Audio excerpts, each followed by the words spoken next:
Dostoiévski, Crime e Castigo. Chaves para a natureza humana. Digamos que o leitor tenha um projeto a realizar, ou que exista um indivíduo ou grupo de pessoas que deseje persuadir a fazer algo. Poderíamos descrever uma atitude realista em relação a atingir esses objetivos da seguinte maneira: conseguir o que você quer é raramente fácil. O sucesso dependerá muito de esforço e de alguma sorte. Para fazer o seu projeto dar certo, é provável que tenha de descartar a sua estratégia inicial. As circunstâncias estão sempre mudando e você precisa manter a mente aberta. Aqueles que estiver tentando alcançar nunca responderão exatamente do modo como imaginava ou esperava. Na maioria das vezes, os indivíduos vão surpreendê-lo ou frustrá-lo com as suas reações. Eles têm as suas próprias necessidades, experiências e psicologia específicas, que são diferentes das suas. A fim de impressionar os seus alvos, concentre-se neles, no espírito deles. Se não conseguir realizar o que quer, terá que examinar com cuidado o que saiu errado e se esforçar para aprender com essa experiência. Pense no projeto ou tarefa à sua frente como um bloco de mármore que você tem de esculpir em algo preciso e belo. O bloco é muito maior do que você e o material é bem resistente, mas a tarefa não é impossível. Com esforço, concentração e adaptabilidade suficientes, aos poucos esculpirá o que precisa. Comece, porém, com um senso apropriado de proporções. Os objetivos serão difíceis de se atingir, as pessoas se mostrarão resistentes, e há limites para o que você é capaz de realizar. Com essa atitude realista, será reunida a paciência necessária, podendo-se partir para o trabalho. Imagine, porém, que o seu cérebro sucumbiu a uma doença psicológica que afeta a sua percepção de dimensão e proporção. Em vez de ver a tarefa diante de si como bem grande e o material como resistente, sob a influência dessa enfermidade você perceberá o bloco de mármore como relativamente pequeno e maleável.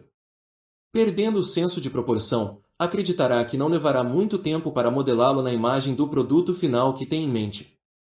Imaginará que as pessoas que está tentando alcançar não são resistentes por natureza, mas bem previsíveis. Sabe como responderão à sua grande ideia? Vão adorá-la. Na verdade, elas precisam de você e do seu trabalho mais do que você necessita delas. São elas que o deveriam procurar. A ênfase não está no que você precisa fazer para obter o sucesso, mas no que acredita que merece. Você prevê toda a atenção que esse projeto lhe trará, mas, se fracassar, a culpa só pode ser dos outros, pois você tem dons, a sua causa é correta, e só os maliciosos e invejosos se colocariam no seu caminho. Chamemos essa doença psicológica de grandiosidade. Ao sentir os seus efeitos, as proporções realistas normais são invertidas, a sua identidade se torna maior e melhor do que qualquer coisa em redor. Essa é a lente pela qual você enxerga a tarefa e aqueles que precisa atingir. Não é meramente um narcisismo profundo, veja o capítulo 2, no qual tudo precisa girar em torno de si. É ver-se como um ser maior. A raiz da palavra grandiosidade significa grande, superior e digno não somente de atenção, mas de ser adorado. É um sentimento de ser não apenas humano, mas divino. O leitor talvez pense nos líderes poderosos e egocêntricos na esfera pública como os que contraem essa doença, mas estaria bem enganado nessa suposição. Com certeza encontramos muitas pessoas influentes, como Michael Eisner, com versões de alto grau de grandiosidade, em que a atenção e louvores recebidos criam um aumento mais intenso da identidade. No entanto, há uma versão cotidiana de baixo nível desse mal que é comum a quase todos nós, pois é um traço entranhado na natureza humana. Resulta da nossa necessidade profunda de nos sentirmos importantes, estimados e superiores em relação a alguma coisa. É raro que você tome consciência da sua própria grandiosidade, pois, por natureza, ela altera sua percepção da realidade e torna difícil fazer uma avaliação precisa de si mesmo. Desse modo, não dá para perceber os problemas que ela talvez lhe esteja causando neste mesmo momento. A sua grandiosidade de baixo nível o levará a superestimar as suas próprias habilidades e talentos, e a subestimar os obstáculos que enfrenta. E assim assumirá tarefas que estão além da sua capacidade real. Sentirá que os indivíduos responderão à sua ideia de uma maneira específica. Quando não o fizerem, você se aborrecerá e culpará os outros. Talvez o leitor passe a se sentir inquieto e faça uma mudança repentina na sua carreira, sem se dar conta de que a grandiosidade está na raiz disso do seu trabalho atual não está confirmando a sua grandeza e superioridade, pois, para ser grande de verdade, seriam necessários anos mais de treinamento e o desenvolvimento de novas habilidades. Seria melhor desistir e se deixar atrair pelas possibilidades de novas ofertas profissionais, o que lhe permite entreter fantasias de grandeza. Dessa maneira, nunca domina nada por completo. Talvez tenha dezenas de ideias boas que nunca tenta executar, pois isso levaria a enfrentar a realidade do verdadeiro nível das suas aptidões. Sem ter consciência disso, você talvez se torne um pouco mais passivo esperando que os outros o entendam, lhe deem o que quer, tratando-o bem. Em vez de lhes conquistar os elogios, você se sente merecedor deles. Em todos esses casos, a sua grandiosidade de baixo grau o impedirá de aprender com base nos seus erros e de se desenvolver, pois você parte da hipótese de que já é grande e importante, e é difícil demais admitir o contrário. A sua tarefa como estudante da natureza humana é tripla. Em primeiro lugar, entenda o fenômeno da grandiosidade em si, porque ela é tão entranhada na natureza humana e a razão de, hoje em dia, ser possível encontrar mais pessoas grandiosas no mundo do que nunca. Em segundo lugar, reconheça os sinais da grandiosidade e saiba como lidar com os indivíduos que os exibem. Em terceiro lugar, e mais importante, identifique os sinais da doença em si mesmo e aprenda não somente a controlar as suas tendências grandiosas, mas também a canalizar essa energia em algo produtivo. Veja mais sobre isso em A Grandiosidade Pragmática, na página 408. Segundo o renomado psicanalista Hais Corrupt, de 1913 a 1981, a grandiosidade tem raízes no início da nossa vida. Nos nossos primeiros meses, a maioria de nós cria um vínculo forte com a mãe. Não tínhamos nenhuma noção de uma identidade separada. Ela atendia a todas as nossas necessidades. Passamos a acreditar que o seio que nos alimentava fazia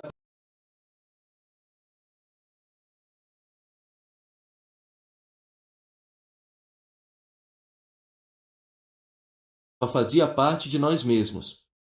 Éramos onipotentes, tudo o que tínhamos de fazer era sentir fome ou qualquer necessidade, e a mãe estaria lá para nos atender, como se tivéssemos o poder mágico de controlá-la. Depois, porém, aos poucos, passamos por uma segunda fase em que fomos forçados a enfrentar a realidade e a nossa mãe era um ente separado com outras pessoas às quais atender.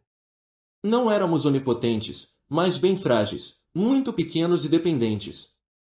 Essa compreensão foi dolorosa e motivo de muitos dos nossos ataques de birra. Tínhamos uma necessidade profunda de nos afirmarmos, de demonstrar que não éramos tão impotentes e de fantasiar sobre poderes que não possuíamos. É comum que as crianças imaginem terem a habilidade de ver através das paredes, voar ou ler a mente dos outros, e é por isso que se sentem atraídas a histórias de super-heróis. Ao crescermos, talvez já não sejamos pequenos no aspecto físico, mas o nosso senso de insignificância só piora. Percebemos que somos uma única pessoa não apenas numa família maior, na escola ou na cidade, mas num planeta inteiro com bilhões de habitantes. A nossa vida é relativamente curta. Temos habilidades e uma capacidade intelectual limitadas. Há tanto que não conseguimos controlar, em especial em relação à nossa carreira e às tendências globais. A ideia de que morreremos e seremos rapidamente esquecidos, engolidos pela eternidade, é bem intolerável. Queremos nos sentir significativos de alguma maneira, protestar contra a nossa pequenez natural, expandir a nossa noção de identidade. O que vivenciamos aos 3 ou 4 anos de idade nos assombra de forma inconsciente pela vida inteira. Alternamos entre momentos em que sentimos a nossa pequenez e aqueles em que tentamos negá-la. Isso nos deixa predispostos a encontrar meios de imaginar a nossa superioridade. Algumas crianças não passam pela segunda fase da primeira infância em que precisam enfrentar a sua pequenez relativa, e são mais vulneráveis a formas mais profundas de grandiosidade mais tarde na vida. São mimadas, superprotegidas. A mãe e o pai continuam a fazê-las se sentirem o centro do universo, resguardando-as da dor de enfrentar a realidade. O que quer que elas desejem se torna uma ordem para os pais. Se qualquer tentativa for feita de incutir um mínimo de disciplina, estes se verão diante de um acesso de raiva. Além disso, elas passam a desdenhar qualquer forma de autoridade. Em comparação com si mesmas e com o que conseguem obter, a figura paterna lhes parece bem fraca. Os mimos da infância marcam essas crianças para toda a vida. Elas precisam ser adoradas. Tornam-se peritas em manipular os outros para que as mimem e lhes encham de atenções. Sentem-se naturalmente melhores do que todos acima delas. Caso possuam algum talento, talvez consigam subir bastante na vida, à medida que a noção de terem nascido com uma coroa na cabeça se torna uma profecia autorrealizada. Diferentemente de outros, nunca alternam de verdade entre sentimentos de pequenez e de grandeza, só conhecem esta última. Eisner com certeza tinha um histórico desse tipo, com uma mãe que lhe atendia todas as necessidades, fazia as tarefas de casa para ele e o protegia do pai indiferente, às vezes, cruel. No passado, nós, seres humanos, éramos capazes de canalizar a nossa necessidade grandiosa na religião. Em tempos antigos, o nosso senso de pequenez não era apenas inculcado em nós pelos muitos anos que passávamos como dependentes dos nossos pais, vinha também da nossa fraqueza em relação aos poderes hostis da natureza. Os deuses espíritos representavam esses poderes elementares da natureza que eclipsavam os nossos. Ao adorá-los, nós lhes obtínhamos a proteção. Conectados a algo muito maior do que nós mesmos, nos sentíamos ampliados. Afinal, os deuses ou Deus se importavam com a nossa tribo ou cidade, com a nossa alma individual, um sinal da nossa significância. Não morríamos e desaparecíamos simplesmente. Muitos séculos mais tarde, de maneira similar, nós canalizamos essa energia na adoração de líderes que representavam uma grande causa e que promoviam uma utopia futura, como Napoleão Bonaparte e a Revolução Francesa, o Mao Tse-tung e o comunismo. Hoje, no mundo ocidental, as religiões e grandes causas perderam o seu poder unificador. Temos mais dificuldade para acreditar nelas e satisfazer a nossa energia grandiosa por meio da identificação com um poder maior. A necessidade de nos sentirmos maiores e significativos, porém, não desaparece simplesmente, está mais forte do que nunca. E, na ausência de outros canais, as pessoas tenderão a direcionar essa energia para si mesmas, encontrando uma maneira de expandir a sua noção de identidade, de se sentirem grandes e superiores. Embora seja raro que tenham ciência disso, o que estão escolhendo idealizar e adorar é o próprio ego. Por essa razão, encontramos cada vez mais indivíduos grandiosos entre nós. Outros fatores também contribuíram para a intensificação da grandiosidade. Em primeiro lugar, mais do que no passado, há muitas pessoas que foram superprotegidas na infância. A sensação de um dia terem sido o centro do universo é algo difícil de esquecer. Elas passam a crer que tudo que fazem ou produzem deve ser considerado precioso e digno de atenção.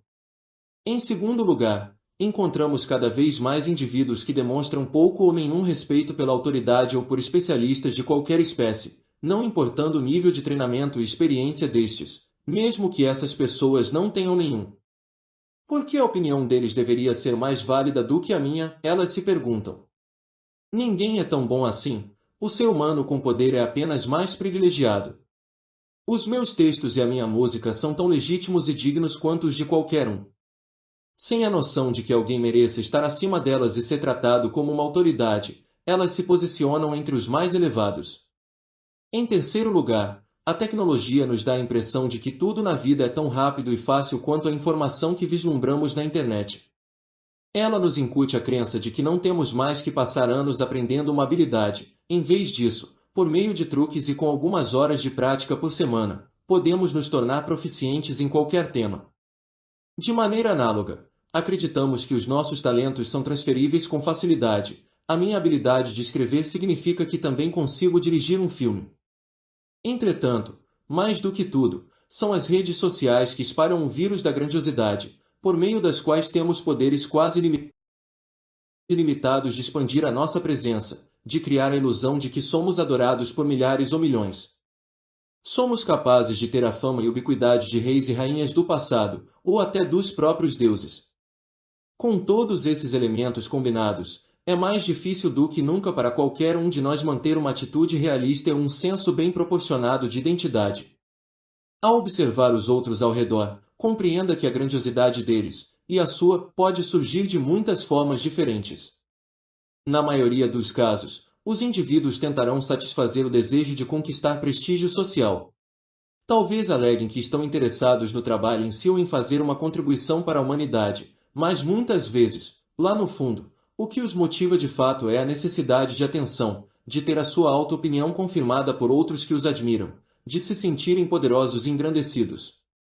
Os talentosos conseguem obter a atenção de que precisam por muitos anos ou mais, mas é inevitável que, como na história de Eisner, a necessidade de receber elogios leve-os a extrapolar os seus limites. Se as pessoas o desapontarem com as próprias carreiras, mas ainda acreditarem que são talentosas e não reconhecidas, elas talvez se voltem a compensações diversas e drogas, álcool, sexo com o maior número de parceiros possível, compras, uma atitude superior e zombeteira, etc. Aqueles com uma grandiosidade não satisfeita muitas vezes acabarão repletos de uma energia maníaca num momento contando a todos sobre os grandes roteiros que vão escrever ou as muitas mulheres que vão seduzir, e no outro caindo em depressão ao passo que a realidade se intromete. O ser humano ainda tende a idealizar líderes e idolatrá-los, e você deve ver isso como uma forma de grandiosidade. Ao acreditar que alguém mais tornará tudo maravilhoso, os seguidores sentem parte dessa grandeza. A grandeza. A mente deles decola junto com a retórica do líder. Sentem-se superiores aos que não acreditam. Ou, num nível mais pessoal, idealizam com frequência aqueles que amam, elevando-os ao status de deuses ou deusas e, por extensão, sentindo parte desse poder refletida neles mesmos. No mundo de hoje, você também notará a prevalência de formas negativas de grandiosidade. Muitos sentem a necessidade de disfarçar os próprios impulsos grandiosos não apenas dos outros, mas também de si mesmos. Farão espetáculos frequentes da própria humildade e não estão interessados no poder ou em se sentirem importantes, ou assim o dizem. Estão felizes com a sua pequena sorte na vida. Não querem muitas posses, não têm um carro e desdenham o status. No entanto, você notará que tem uma necessidade de exibir essa humildade em público. É uma humildade grandiosa, a maneira de obterem atenção e de se sentirem moralmente superiores. Uma variação disso é a vítima grandiosa, que sofreu muito e foi vitimada inúmeras vezes. Embora talvez goste de se retratar apenas como azarada ou infeliz, você notará que ela por vezes tem uma tendência a se apaixonar pelos piores tipos em relacionamentos íntimos, ou a se colocar em circunstâncias em que não há dúvida de que enfrentará o fracasso e o sofrimento. Em essência, é compelida a criar o drama que a transformará numa vítima. Como se constata, qualquer relacionamento com ela terá que revolver em torno das necessidades dela. Ela sofreu demais no passado para cuidar das necessidades de outros. É o centro do universo. Sentir expressar a própria má sorte lhe dá uma sensação de importância, de ser superior em termos de sofrimento. É possível medir os níveis de grandiosidade do ser humano de várias maneiras simples. Por exemplo, perceba como os indivíduos respondem a críticas contra eles ou o seu trabalho. É normal para qualquer um de nós se sentir defensivo e um pouco aborrecido quando criticado. No entanto, alguns se mostram furiosos e histéricos, pois colocamos em dúvida o seu senso de grandeza. É certo que alguém assim tem níveis elevados de grandiosidade. De forma análoga, esses tipos talvez consigam ocultar a fúria por trás de uma expressão de dor e martírio, que tem a intenção de fazê-lo se sentir culpado. A ênfase não está na crítica em si no que eles precisam aprender, mas no seu senso de ressentimento. Se as pessoas são bem-sucedidas, perceba como elas agem em momentos mais íntimos. São capazes de relaxar e rir de si mesmas, descartando a máscara que vestem. Ou passaram a se identificar tanto com a poderosa imagem pública que ela se transfere para a vida privada. Nesse último caso, passaram a acreditar no próprio mito e estão nas garras da poderosa grandiosidade. Indivíduos grandiosos costumam ser grandes falastrões. Assumem o crédito por qualquer coisa que seja apenas tangencial ao trabalho deles, inventam sucessos passados. Falam da própria presciência, como previram certas tendências ou predisseram determinados acontecimentos, sem que nada disso possa ser confirmado. Ao ouvir esse papo, desconfie duplamente. Se as pessoas na esfera pública de repente disserem algo que lhes cria problemas por parecerem insensíveis, você pode atribuir isso à potente grandiosidade delas. Estão tão sintonizadas às suas próprias opiniões maravilhosas que pressupõem que os demais as interpretarão no espírito correto e concordarão com elas. Os tipos grandiosos mais elevados demonstram níveis baixos de empatia. Não são bons ouvintes. Quando a atenção não está neles, têm um olhar distante no rosto, e os dedos se remexem de impaciência. Apenas quando os holofotes se voltam para eles é que se tornam animados. Tendem a ver os outros como extensões de si mesmos, ferramentas a serem utilizadas em seus esquemas, fontes de atenção. Por fim, exibem comportamentos não verbais que só podem ser descritos como grandiosos. Os gestos são exagerados e dramáticos. Numa reunião, ocupam bastante espaço pessoal. A voz tende a ser mais alta do que a dos colegas, e falam rápido, não dando a ninguém a oportunidade de interrompê-los. Seja indulgente com os que exibem níveis moderados de grandiosidade. Quase todos nós alternamos entre períodos em que nos sentimos superiores e maravilhosos, e outros em que retornamos à Terra. Veja esses momentos de realismo nas pessoas como sinais de normalidade. Contudo, com aqueles cuja auto-opinião é tão elevada que não se permitem quaisquer dúvidas, é melhor evitar relacionamentos ou envolvimentos. Em relações íntimas, tenderão a exigir adoração unilateral. Se forem seus empregados, parceiros de negócios ou chefes, inflarão as próprias habilidades. O nível de confiança deles o distrará das deficiências nas suas ideias, hábitos de trabalho e caráter. Se você não tiver como evitar o relacionamento com uma pessoa assim, tenha ciência da tendência dela de se sentir convicta do sucesso das próprias ideias, e mantenha o ceticismo. Examine as ideias em si e não se deixe levar pela autocrença sedutora dela. Não se iluda pensando que conseguirá confrontá-la e trazê-la de volta à realidade. Você talvez acabe desencadeando uma resposta furiosa. Se acontecer de esses tipos serem seus rivais, sorte sua.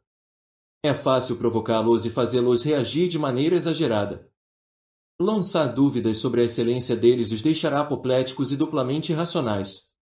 Por fim, lide com as suas próprias tendências grandiosas.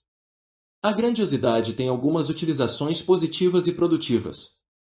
A exuberância e a autocrença elevada que vem com ela podem ser canalizadas no seu trabalho e ajudar a inspirá-lo. Veja mais sobre isso em A Grandiosidade Pragmática, na página 408. Entretanto, em termos gerais, seria melhor aceitar as suas limitações e trabalhar com o que tem, em vez de fantasiar sobre poderes divinos que nunca possuirá. A melhor proteção possível contra a grandiosidade é manter uma atitude realista. Você sabe a que assuntos e atividades se sente atraído por natureza. Não tem como ser habilidoso em tudo. Aposte nos seus pontos fortes e não imagine que conseguirá ser fantástico em tudo que decidir concretizar. Tenha um entendimento completo dos seus níveis de energia, do quanto pode se esforçar de forma sensata e de como isso se altera com a idade. E compreenda muito bem a sua posição social e os seus aliados, as pessoas com quem tem maior afinidade, o público natural para o seu trabalho. Não é possível agradar a todos. Essa autoconsciência tem um componente físico com o qual você precisa se sensibilizar. Quando realizar atividades que combinam com as suas inclinações naturais, sentirá facilidade. Aprenderá mais rápido. Terá mais energia e tolerará o tédio que vem acompanhado do ato de aprender qualquer coisa importante. Se assumir atividades demais, mais do que aquilo com que é capaz de lidar, você se sentirá não apenas exausto, mas também irritável e nervoso. Será suscetível a dores de cabeça. Ao se ter sucesso na vida, é natural ter um pouco de medo, como se a boa sorte pudesse desaparecer. Com esse medo, os perigos que viriam de subir alto demais, quase como uma vertigem, e de se sentir superior ao extremo. A sua ansiedade lhe diz para retornar à Terra. Escute o seu corpo quando este sinalizar que você está trabalhando contra as suas próprias forças. Conhecendo a si mesmo, aceitará as suas limitações. Você é só uma pessoa entre muitas no mundo, e não é por natureza superior a ninguém. Não é nenhum Deus nem um anjo, mas um ser humano com defeitos, assim como o resto de nós. Aceite o fato de que não conseguirá controlar as pessoas em torno de você e que nenhuma estratégia é infalível. A natureza humana é imprevisível demais. Com esse autoconhecimento e aceitação dos seus limites, terá uma noção de proporções. Buscará a grandeza no seu trabalho. E, quando sentir o impulso de nutrir uma opinião mais elevada de si mesmo do que seria razoável, esse autoconhecimento lhe servirá como um mecanismo gravitacional, puxando-o de volta para baixo e direcionando-o para ações e decisões que sirvam melhor à sua natureza específica. Ser realista e pragmático é o que torna os seres humanos tão poderosos. É assim que superamos as nossas fraquezas físicas num ambiente hostil há milhares de anos, e aprendemos a trabalhar com outros, formar comunidades e construir ferramentas poderosas para sobreviver. Embora tenhamos nos desviado desse pragmatismo, já que não precisamos mais contar com a nossa esperteza para sobreviver, essa é, na verdade, a nossa natureza real como o animal social proeminente no planeta. Ao ser mais realista, você se torna simplesmente mais humano. O líder grandioso. Se as pessoas com níveis elevados de grandiosidade também possuírem algum talento e muita energia assertiva, conseguirão alcançar posições de grande poder. A sua ousadia e autoconfiança chamarão atenção e lhes darão uma presença exuberante. Mesmerizados pela imagem delas, muitas vezes deixaremos de ver a irracionalidade subjacente no seu processo decisório e as seguiremos direto para algum desastre. Elas conseguem ser bastante destrutivas. Compreendam um fato simples sobre esses tipos: eles dependem da atenção que lhes damos. Sem a nossa atenção, sem serem adorados pelo público, não podem validar a sua auto-opinião elevada. Nesses casos, a própria autoconfiança, da qual dependem, se desvanece. Para nos impressionar e nos distrair da realidade, empregam certos truques teatrais. É nossa obrigação enxergar esses truques, desmistificá-los e reduzi-los de volta a dimensões humanas. Ao fazê-lo, resistiremos ao seu encanto e evitaremos seus perigos. A seguir estão 6 ilusões comuns que eles gostam de criar.